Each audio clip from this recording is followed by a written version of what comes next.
So the sixth step of Eightfold Path is the right effort.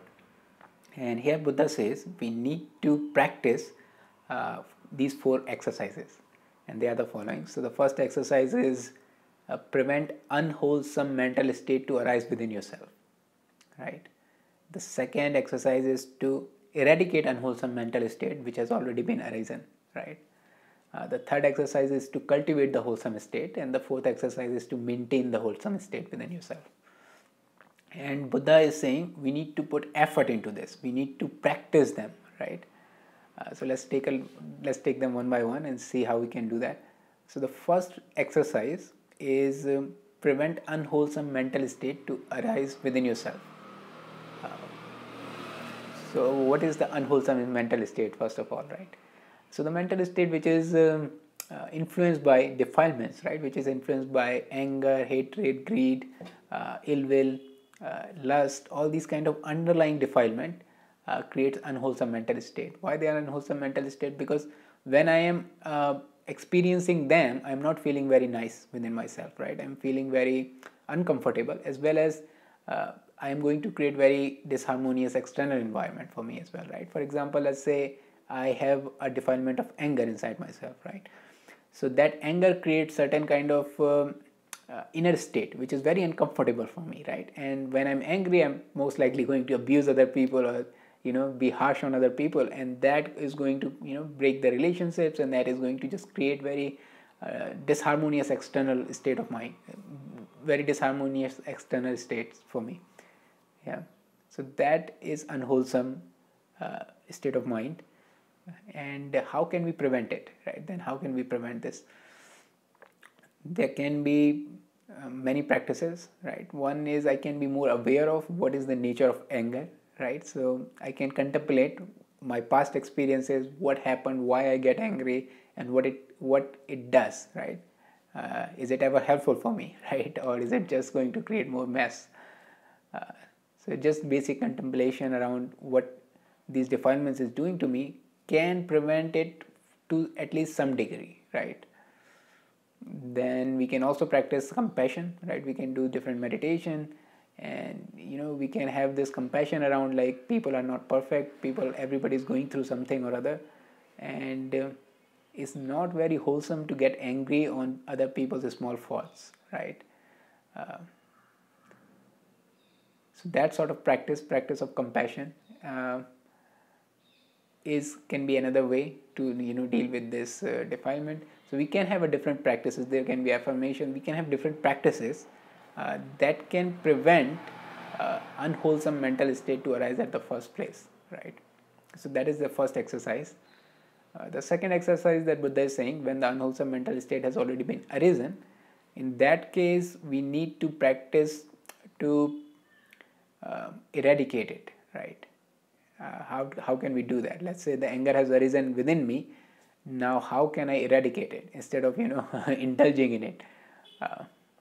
The best practice here is the mindfulness, right? So if you are mindful about that state has been arisen, then only you can do something. Otherwise, it's going to be expressed itself, right? It's very easy to get lost in defilements. So the first thing, we need to be mindful.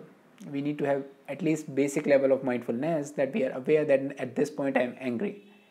And the best action at that point is to practice letting go. Practice letting go of this defilement that is overpowering you, right?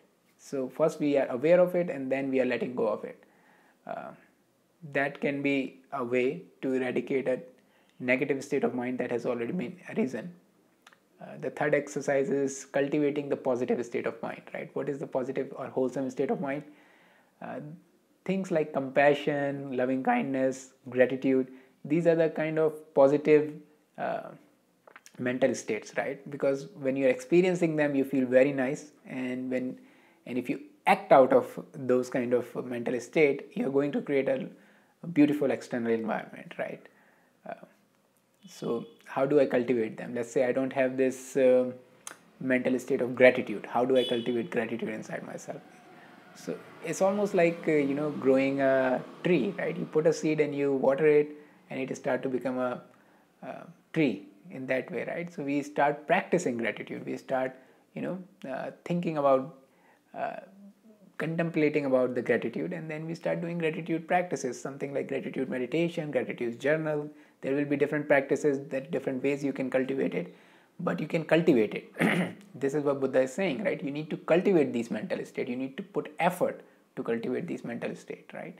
So the third exercise is to cultivate mental state, putting effort to cultivate the mental state. The fourth exercise is to maintaining the wholesome mental state, right? To maintain the wholesome, how do we maintain the wholesome state?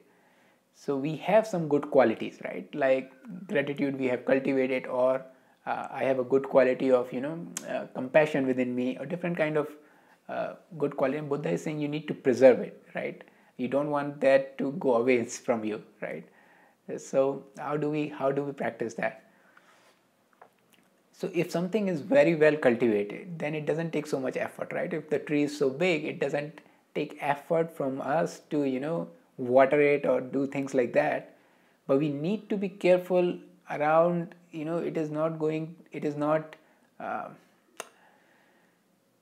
being destroyed by parasites or things like these, right? So we need to be protective at that level, at least at that level, right? That we are aware that these different things are not really destroying our good qualities. An example can be news, right? We can keep listening to very negative news, and that can act as a parasite for our good qualities, right? So we need to protect it at least at that level, right? So we are not losing our good qualities. And these are the 4 exercises that Buddha was prescribing at this stage, the step 6, that we need to do.